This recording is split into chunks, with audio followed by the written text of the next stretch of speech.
Welcome to the Olympic edition of the Penalty Loopy podcast, where we talk about all races and everything around the biathlon competizione from the 2026 Olympics in Antholz, Italy.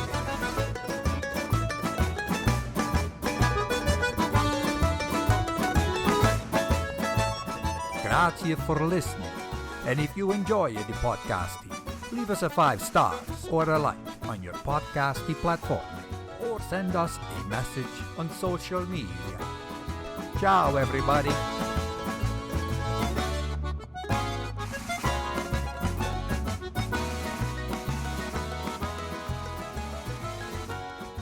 Okay, Buongiorno. No, stop it now. now that you're done laughing your butt off at the amazing intro. By the way, got a lot of really good comments about RJ's intro and his Italian accent. So I know people are appreciating it. So anyway, I guess we'll jump in. No feedback from Italians. Not yet, actually. Mostly everywhere else, not Italians. Okay, I think that says something too. But if any Italians are listening, I'm not poking at your language or making fun of it. No, just trying the best I can.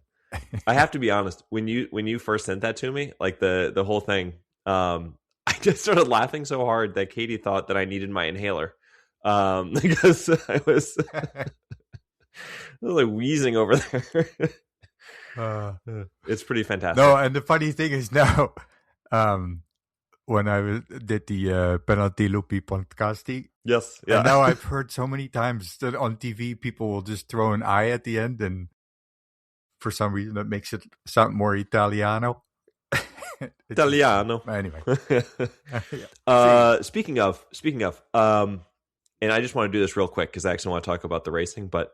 Today on our broadcast in the United States, we did not have the woman who we had, in Jules, we had Randy Moss, who is a commentator for NBC. He does a bunch of different sports, and Chad Salmela, back on, who's been doing Olympics since 2010 now. And I just want to say, I don't know what it would cost, but if the IPU could get this group together, I will edit that. They clearly had drop stuff. yeah. That's how excited I was. No, it was my phone. I had some notes written on my phone, and I just dropped it. I was so excited. But they clearly have more rapport. Like they have definitely worked together before. And Randy Moss has clearly actually watched the sport before because like he was able to reference things. Just sort of. Isn't he a football player? No, different Randy Moss. This guy does like horse racing and other stuff. But he was able to just off the top of his head reference things that had happened earlier in the season. Clearly, he had been following along. He knew different athletes and kind of what their strengths were. And nothing against Ellen Ellard or the other woman. It just he had a command of the subject that was really really nice to see. And Chad was able to play to his own strengths. He's not, I wouldn't say, the best at keeping on top of where people are on the course or what the time gaps are and that kind of stuff, but he was able to talk more about the sport, and I thought that was really good for him. Also, well, that's something that I don't think I have the ability to listen to. No, I don't think you do. Like, but it's not possible because they're probably only on the American broadcast, I would guess. Only on the American broadcast, yeah. Yep. So that's why I was hoping that we can pay whatever it takes, get Randy Moss over there. The other thing too was I really liked the graphics they were using for the shooting, where you would see like when they were in for like their third shoot, it would say like 0-1, and to say that they had 0 misses for the prone, 1 for the first standing shooting, and then it would kind of to kind of give you how they got to where they were. I thought that was really cool. And then they had sort of a tracking shot that was going on the range, which I thought was pretty cool also. Like what the camera was sort of moving around. Probably distracting for the athletes, but I thought it was neat. Was that a drone or just one of those arms? No, it was like on a track. It was like literally on a track on the range in front of the athletes, and it would kind of like as they were shooting, the camera was sort of moving past them from like right to left. It was like I said, if I was an athlete shooting, I probably wouldn't want that moving around in my peripheral vision, but I'm sure there's enough other distracting things going on. Yeah, and I saw on the live webcam that they have in the stadium, or at least it seems that they also have some cables. Yeah, like they have in other going across the top venues higher up. Yep. Okay, that's out of the way. Let's talk about the actual race. What's your first thought when you think of it? It was like a dream, right? I'm working on like a way to capture it more eloquently, but it was like, it's like a sports movie, seeing Botn win.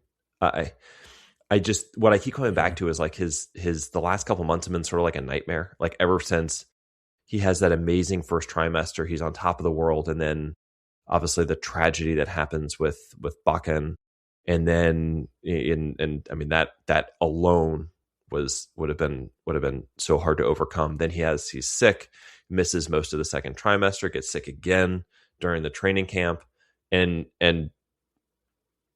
I expected him to be in contention. I would not have expected a 20 for 20. It was perfect. It's the kind of thing that you expect in a sports movie. Yeah, and I mean, to the point where it wouldn't be shocking if you hear like a day before the race that he's not racing. Yeah. Right, because it's too much. Yeah, it's incredible. Both him and Laegreid have been going through so much with the tragedy, and obviously you could see that. There was a point where I was like, okay, cameraman, I know you're just doing your job, but maybe, not stick your camera in their face all the time. There was a moment where Ziggy Maillet and Botn were pretty close, and I think Ziggy purposefully turned his back towards the camera as he was talking to him, but then they just walked around, and I don't know. Like, I get it. That's the drama is obviously there, but I think a little more privacy would be okay. But I guess that's also part of sports, so it's not.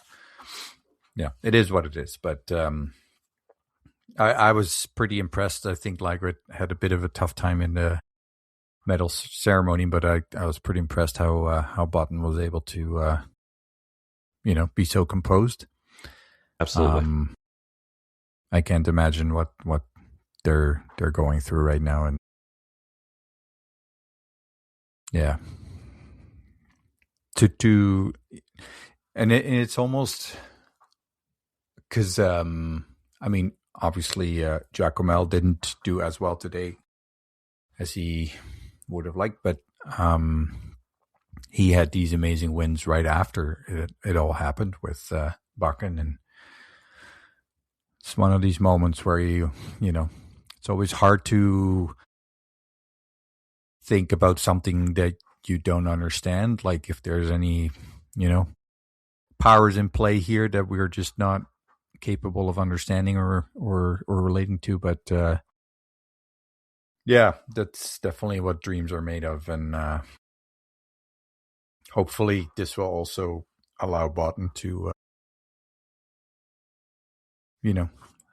have strength to deal with it, because obviously this is probably going to be with him for the rest of his life, so at least he has this positive result and experience to, I guess, associate with it. I also loved, by the way, the connection between Botn and Perrot. Mm-hmm. How, I don't know if Perrot was close to Botn or even was friends with him, but it just, I don't know. You did very, very respectful approach from Perrot, also with a little bit of joking, and very good. I never know what the real word for is. I wanted to say very, very good loser, but obviously, a silver medal, you're not a loser in that sense. But being beat by the number one and being able to looking like so genuinely being able to also be happy for the person who won. Showed Yes. a lot of class. Yeah, the way they were just sort of, like you said, just joking around a little bit. It was very. There's just a maturity to Perrot, and I want to come back to Botn a little bit, but there's just a maturity around him. That he's not some people. 24 years old, like you're not fully developed, you're not fully mature, might be sort of pouting that they didn't quite win the gold. Coming within 14.8 seconds.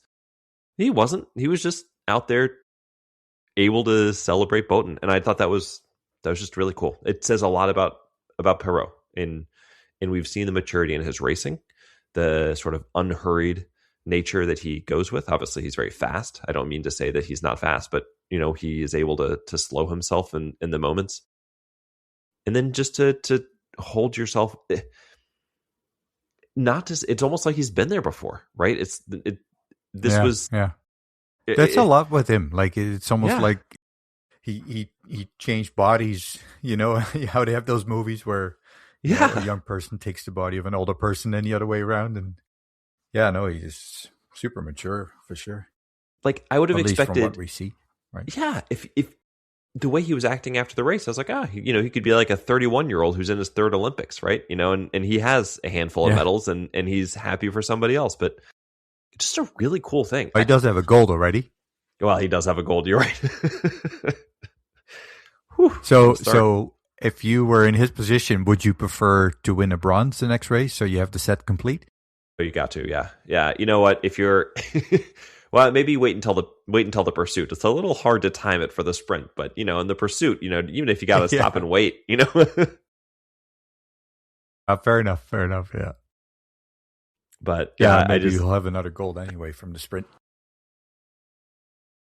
But and then going back to Botn, it's hard to know, during a race, these guys are also compartmentalized, but 20 kilometers is a long time. And I'm sure that at some point he started to think about, hey, I could win the gold.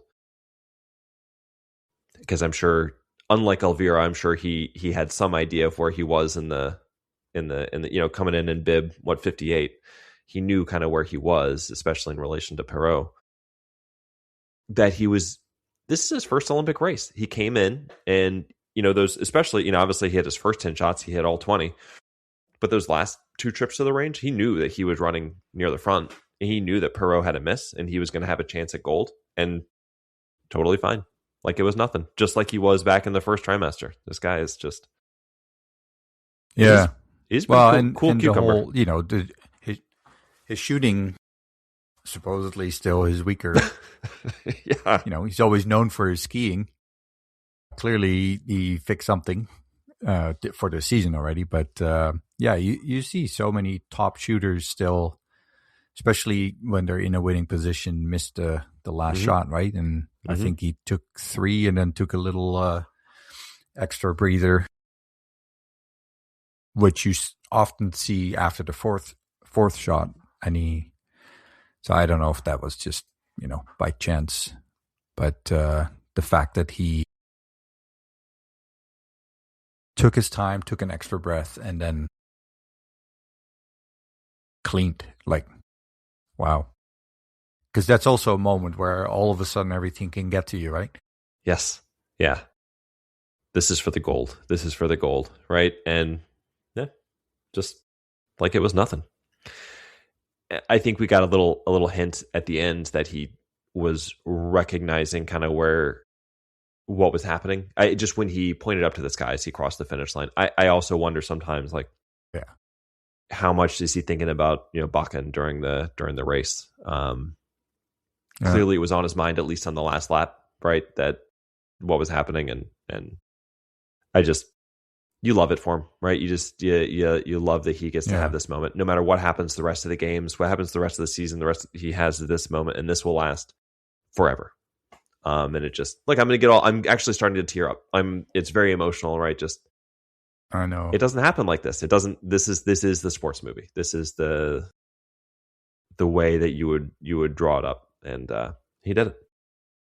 I'm really happy for him. At some point, there were the cameras were zooming in into a Norwegian girl in the stands. I don't know if Botn is in a relationship as well. I don't know if that was his girlfriend maybe, or maybe Botn's girlfriend, because they seem to be connected as well. I don't know if she's actually participating in the Olympics, because I think she's a pretty good cross-country skier, but regardless, yeah, overall. But it's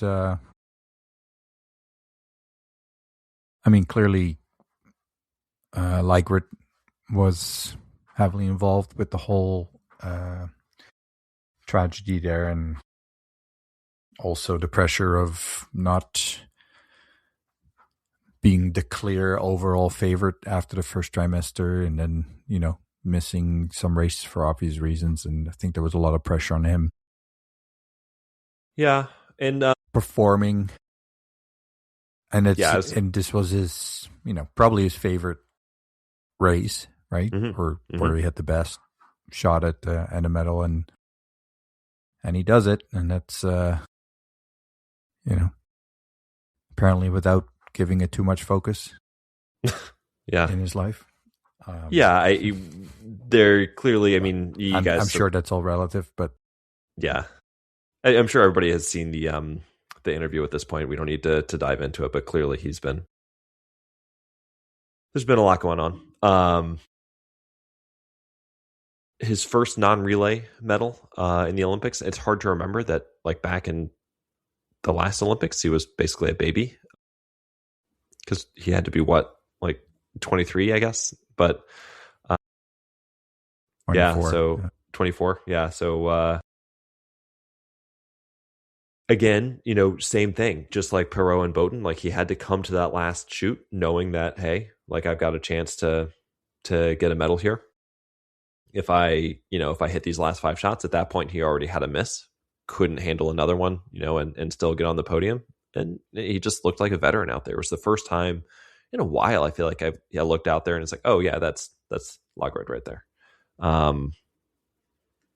So it's been such an odd season for him, right? Where he already wins the overall, then well, maybe not top 2 competitors, but obviously with JT Bow, and then yep, and Tarjei, right? Tarjei as well.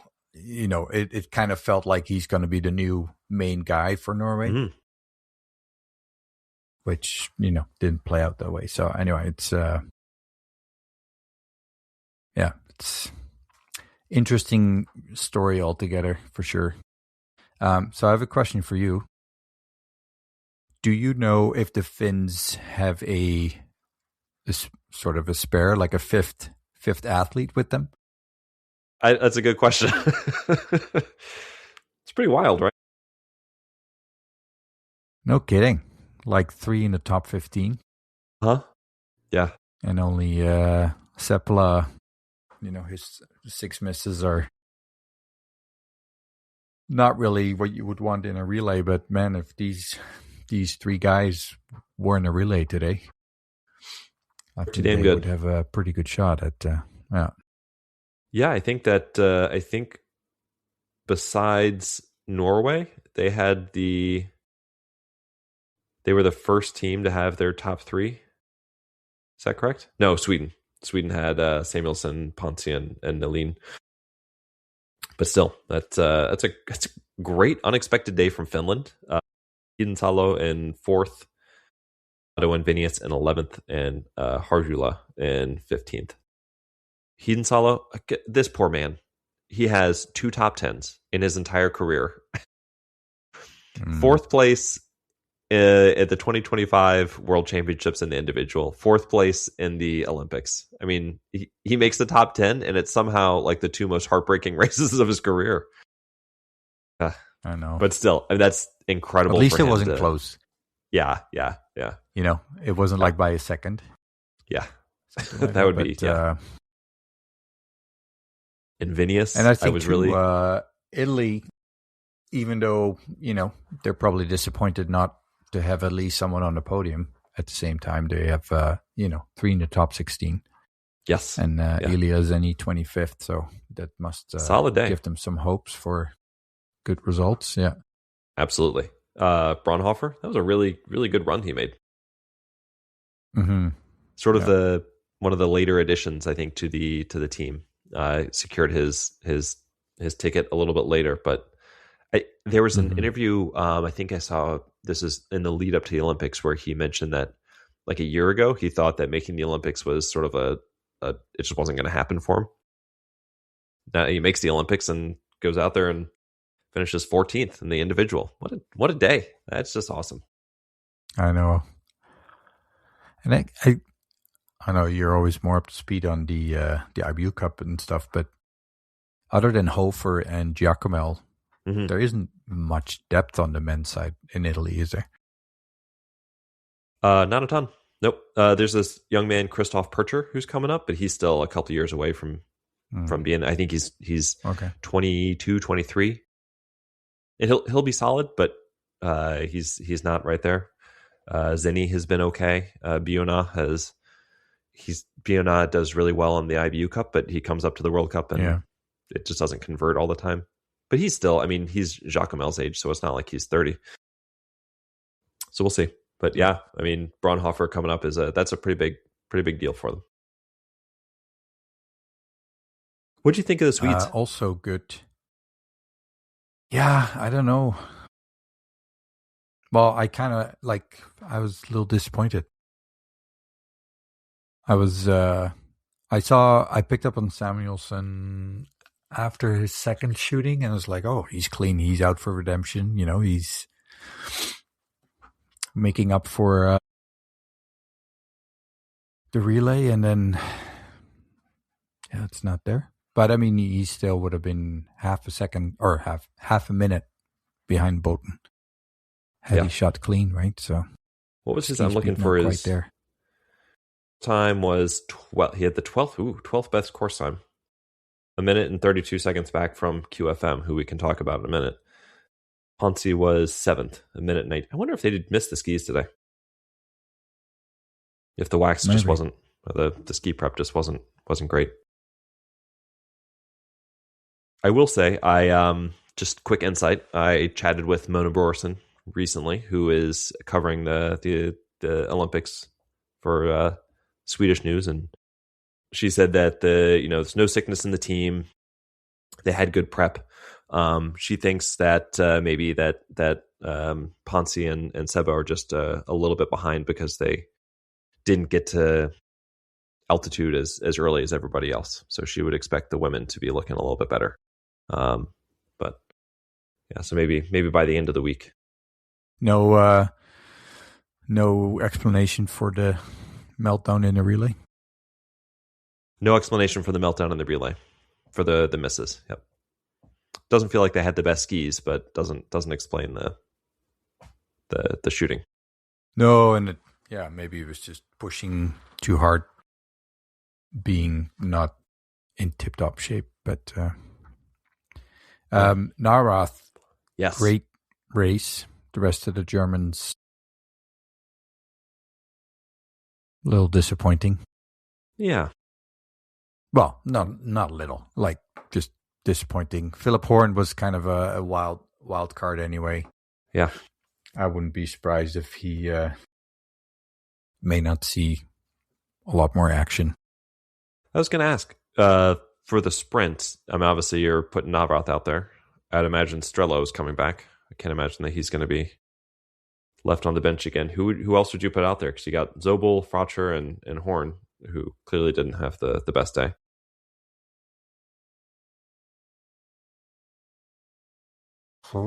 I mean, I'd be tempted to say Zobel and Fracher, but at the same time, you also know that if Horn shoots better, he has probably the best chance for a high position on the ranking. But I don't know, it's. I mean, and don't get me wrong,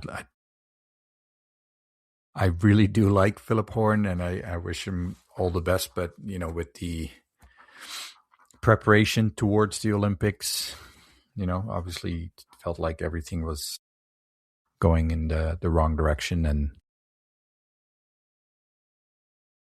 yep, he did have the I best don't know. skiing. On the one hand, he might be the thinking, I can only. Sorry?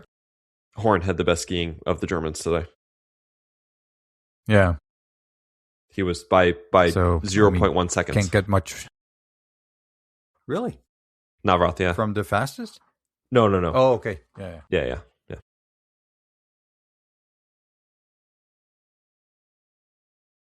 Yeah, maybe you give him another shot at the sprint, but it's not like Fracher and Zobel make it really easy. No.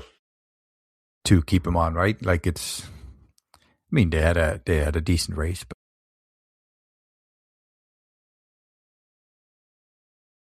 yeah, it was nothing embarrassing on their part. It's not like they were horrific, but no. They didn't finish like 8th or 12th or something and say, hey, you got to put me on. Right. But Nawrath, I mean, very horrific. Cool. Yeah, I was just going to say Nawrath, very cool that he has started out the Olympics so well, with that great leg in the mixed relay and then following it up today with another awesome race. Yeah. So congratulations to him. It's cool to see. It's sort of an unheralded guy having a really solid run. You were going to mention kind of interesting that he's unheralded, right? Yeah.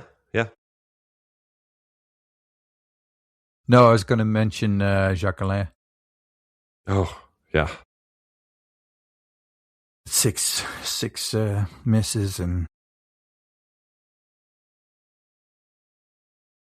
I don't know. What do you think? It's the first season when I'm thinking he like past his peak kind of thing. Because, I mean, he's always been 6 misses in one race and then shoot clean the next, and who knows, but it seems like he hasn't really been himself this season almost. Mm-hmm.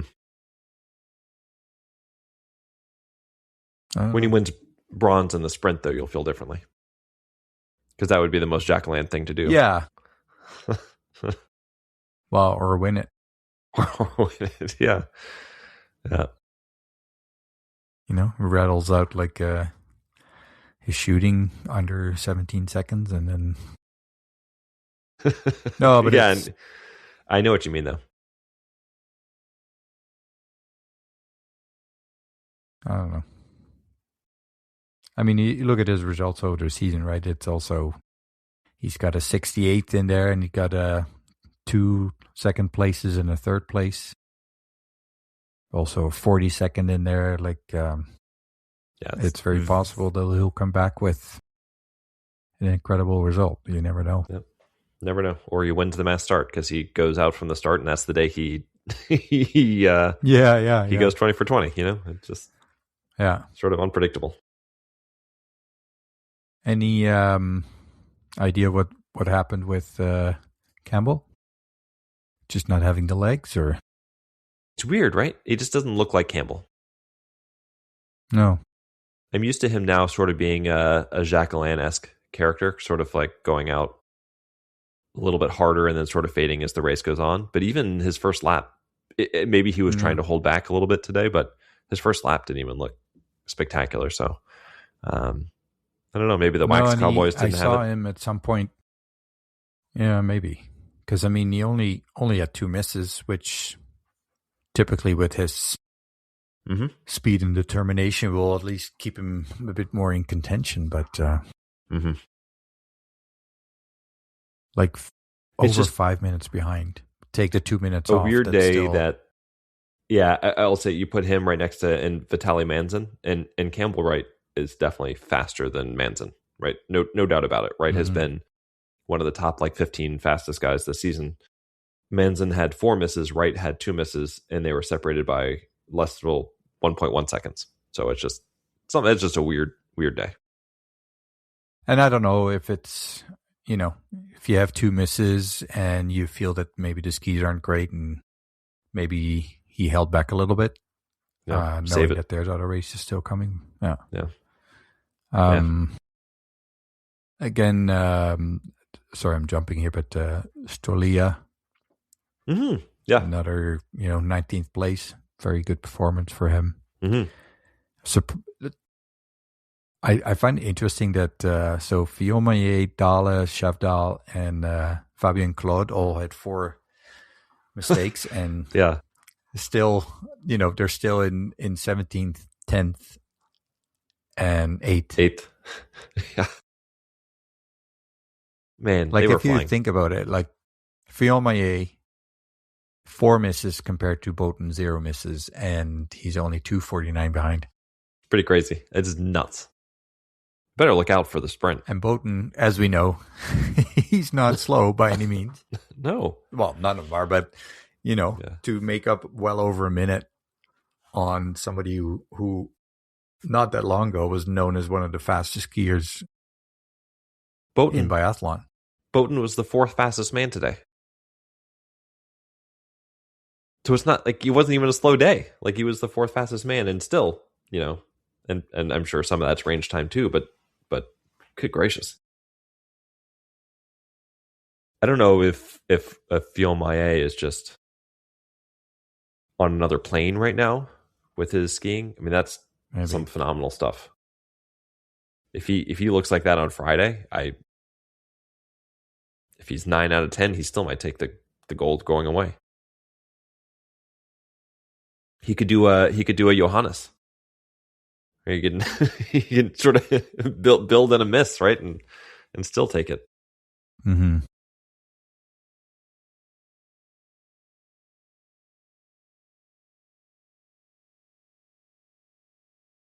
I was cringing when I looked at Hartwig's final shooting. Oof. I don't know what happened there.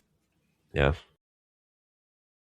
Yeah, that's so unlike him. And then what I find in a way even more shocking, that solid shooter Stalder at, well, still 3 misses, which is a lot for him. But so he had 3 misses, 3 fewer misses than Hartwig, and he's still behind him by 6 seconds. So wasn't a good day for the Swiss men. Maybe not the best day on that waxing team either. Yeah. The weird thing about Hartwig, and was it a bit warmer today? A little bit, yeah. And I think that fog, yeah, that probably doesn't help with the waxing. Yeah. Well, it's got to be. I mean, it's going to make it a little bit moister on the top, which sounds weird. We're talking about frozen water, but Yeah. I was going to say about Hartwig, if you look at his relays, he's usually been pretty good shooting, and then he gets to the non-relays and suddenly it's not there. And we've seen that happen to some athletes before, but strange for somebody who in the past has been such an incredible shooter. I do find, though, like even yesterday when I had my practicing camera, and we did kind of a fun relay race, and knowing that you have 3 spares can make a big difference, right? Where especially like in the individual, that 1 miss will set you back so far. That, I mean, it shouldn't make a difference, but it does in your mind. So I do think that shooting in the relay, I mean, that obviously comes with different pressures, but just having those spares is, I don't know. You're a little looser. There's just something to it, that there's always like a falling net behind it. Wouldn't have helped him on the last shooting. No, it would have helped him, but not to save him. Jack Jeffries. Yeah. Or Jacques, I should say. Well, first of all, incredible that he's there, right? Because let's be honest, if he was on the French team, he would not be participating. And here he is in 79th. One miss each round, so it's a good result, yeah. Did you watch the opening ceremonies? I did for 10 minutes. Yeah. During the Parade of Nations, when they had the 4 different locations, and wherever the location was that the biathletes were coming in, and all of a sudden you see Jacques just go like waving his hands, like screaming right in front of the camera. And I was sitting there on the couch. I goes, that's Jacques. My wife was like, "What are you talking about? Are you losing it?" Like, no, he's a really cool guy. So that was just a really cool moment. Other than that, Canadians didn't have a top day. 5 and 6 and 5 and 8 misses. So not quite where they wanted to be. With 5, 5, 6 and 8 misses for Adam, Logan, Zach, and Jasper in that order. Mm-hmm. Bulgaria not having a good shooting today with 2 athletes with 9. But then I think they had one that had only 2 misses, I think. Yep. Todov. Blagoy Todov. Yep. And that was actually his second best career finish. 22nd. Okay. Yeah. So he made it work. So is there anyone where you're like, who you now think could surprise us in the sprint? I don't know about surprise. I will say that I like Daleš Gevdal. This would not be a surprise, I don't think, to anybody in the sprint, but I really enjoyed his race today. He had those 2 early misses, but he really charged back in the middle of the race. He had, I don't think he was ever really a threat for a medal the way it unfolded because of how far back he was, but he definitely moved himself back up. That was nice to see. See, that's he was a great example of the commentary on the international feed. Yeah. Where you can tell that somebody's not following, because I don't know a lot of people who refer to him only by Shevdal. Yeah. Because I wasn't wearing my glasses yet, and I heard her say like, and there's a Norwegian Shevdal. I'm like, what? And it took me a while to figure out who she was talking about. Yeah, there was another. I don't want to. I don't want to. No, I know. The can of worms, but she clearly doesn't follow the sport. She tries to do her best to set the table, but for sure, yeah. I have no doubt they all try to do their best. Yeah, I don't know about surprises. Interesting race for sure. Yeah, I don't know. Well, I think Horn would surprise me if he were to shoot clean, and because the skiing was right there. Yeah, Nelin maybe. Just thinking. I don't know if it'd be a surprise, but like if he was clean, maybe he could. He would need some help. Well, he had the seventh on the edge. Skiing time today. That's was he that high? No. Okay. All right. All right, Jesper. Course time. We see you. Huh. Just scrolling through, I didn't realize that Karol Dombrovsky, the Lithuanian, finished in 30th. Just off the top of my head, I don't know if he's had any finishes that good this year. Helps, of course, that that the top teams only have 4 as opposed to 6. Actually, surprised me to see Fabien his Claude best so low as well. His best finish this year was 59th. Sorry. Okay. Mm-hmm. Well, it's good event to do it on. Yep. You said Fabien Claude? Yeah, he was actually, I don't know, I can't count that quick, but I would say maybe like 18th or something skiing. Huh.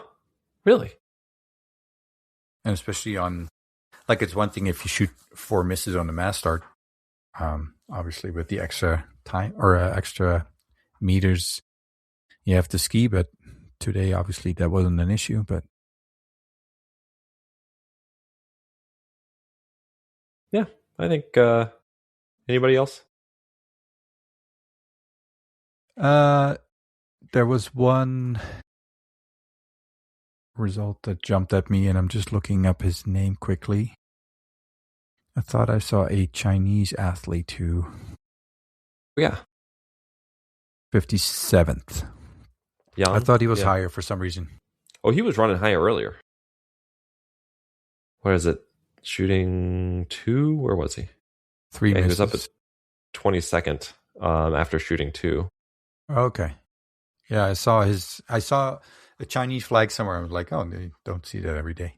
No. Oh, and I wanted to mention Slettemark. Yes. I think he in the end was 62nd, 62nd. Yeah. Speaking of, got some info about him. Thank you to Malta for checking in on him. But Sondre Slettemark, he had I think he had mono. Like he's been sick a couple times this fall and into the winter, so it's been kind of a rough go. So not the prep that he was hoping for, but not bad. Still a kid. Yeah. I don't know if he could still do the youth Olympics, but can't be that far off. Yeah, he's just a baby. Sondre is 21. 21. Yeah, there you go. Just a baby. Did you see their uniform today? I did not. No. So it's really pretty, like bright blue and white. It was really nice. Oh, and do they still have that sort of indigenous design on it? I didn't see any design like per se. I think it was sort of covered up by the bib, but I really like the colors. I expected, since they compete under the Danish flag, and their own flag is red and white, I believe, that I expected more of that. But right, it was really pretty. I really liked it a lot. So do you think that the Danes wear a different suit than the? Well, I guess we'll find out. Greenland tomorrow when Debesh, when she races, we'll see. I have to imagine it's the same suit, but I would think so as well. Yeah. Yeah. No. It was unfortunate that the crowd was piling out. During the close to the end of the race. Yeah. Which, from the stories I've heard, probably has a lot to do with getting out of there before everybody else did, which is kind of interesting because I have a feeling that, the people that stuck behind till the end, maybe by that time everything was cleared up a bit because everybody left so early. But yeah, Mike Michaelis was talking about, I think he was talking about a 15 to 20 minute trip, normally taking 2.5 hours. I think it was a concern already for the people mentioned before the Olympics that there's basically just one road to. It's definitely not well prepared for a lot of traffic. I'm assuming it's just like a simple, road where maybe fits a tractor and a bicycle side by side. So yeah, I can imagine all those buses. I do feel for nations, like Canada and plenty of other that can't afford or were unable to get housing in Antholz itself, who have to, basically go through that every time as well, right? Yeah, absolutely. That's think about getting ready for the race and your normal routine. That's got to throw you off a little bit. I actually wonder how long it takes to ski up the valley in a, just like a zone 1 or 2 pace. It sounds silly, but at the same time, these guys are zone 1, 2 pace. I don't know if they could maybe make it up in 2.5 hours instead of sitting in a car or a bus. You're talking about the athletes? Just do a little warm up. I'm sure it's not wise to do that before a race, but at the same time, sitting still in a van or whatever is far from ideal too. Yeah, or later when it comes time for the mass start, people who aren't actually racing that day, if they just want to ski up there and cheer on their teammates and friends, just ski on up, get a good workout in. But that must be so incredibly frustrating that you, yes. Yeah, you have to be there, say at noon, and then you're thinking, well, I have to at least calculate 3 hours instead of the normal time, and then there's the additional stress. Like, hopefully, we don't get stuck for longer, and then anyway, not fun. but not unusual either, I'm guessing. Any quick predictions for tomorrow? None. Not at all. Not after this. Elvira, well rested. Elvira, well rested, and probably a little bit feisty after not getting to compete. Could be great. But it looks like a day for the favorites if it's anything like this. Favorites on top, some upset contenders right behind them. I mean, hard to go anybody but Lou, right? Oh, Simone. Well, Simone looks pretty sharp. And I'll tell you, I keep thinking more and more that sitting out the first race week might have been good for her. And her shooting was incredible. So, can I throw you a wish? But then again, Breza-Boucher probably pretty fired up to prove that she should have been on the relay. Yeah. Can I throw you a wish? Has something to do with Suvi? No. Lisa 20 Hauser? for 20 for Camille to sneak in and grab the bronze. You think if she shoots 20 for 20, she get bronze? I think if she shoots 20 for 20, I can hope she gets bronze. I think there's a chance that she shoots 20 for 20 and doesn't even make the podium. Well, fair enough. With what Lou and Simone and Elvira might do. But how many French do you expect in their top 10? 4 French in the top 10. They're all in the top 10. Norwegians? I think that... Say that? How many Norwegians? 1 Norwegian. And it's going to be... No, it's going to be Knoten. Knoten? Yep. Because she's got the penalty loop boost. True. Mm-hmm. How many Germans? 2 Germans. It's going to be Hettig Waltz. It's going to be one of them because she's finally going to find her shooting this year. And then I don't know, Preuss or Vogt, or I don't know who is going to be in the other one. But I would think Grotjan. Oh, I forgot about Grotjan because she was gone for so long. I haven't read the starting list, but I would assume that she'll get a shot at. And Suvi will be figuring in there nicely, nice like 5th place finish. She, gets another prep race in for her real run for medals in the sprint and the pursuit. That's what I'm hoping. How many Swedes? That's the real question. I was just going to ask you that. I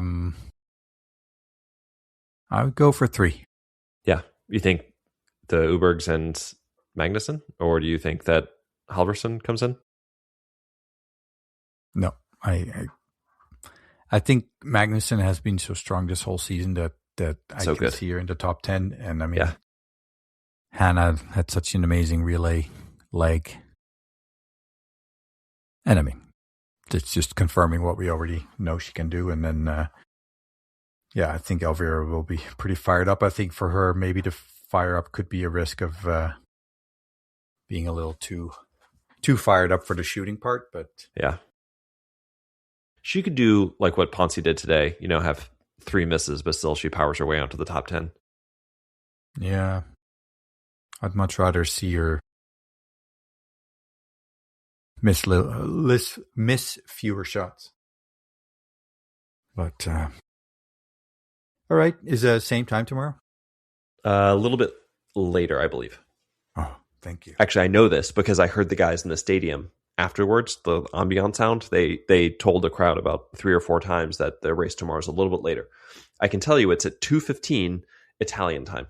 So because they made sure to let everybody know. That, also in the Italian time zone, or do you mean Italian time as in might be 2:30, 2:45? Who cares? Hey, I will also tell you those punks that were doing the stadium announcements. They were trying to do something nice for everybody, and they told everybody the results of the women's team event for the downhill and the slalom today. Oh, okay. And I was not ready to hear the results yet. I was going to watch it later, and now I already know because I had to tell everybody. I know, that sucks. Yeah. It was like I was doing a really good job of not looking on social media, right? And I wasn't looking online, and in the background, you got to hear that. Yeah. And I will say that something I really like about the Olympic app, that in your settings you can check on or off if you want to see the results. Yes, absolutely. I love that. So, and I have definitely done that. On that good note, we'll talk to everybody tomorrow morning. Absolutely. All right. And we'll see each other then. Have fun. Ciao, everybody. Ciao.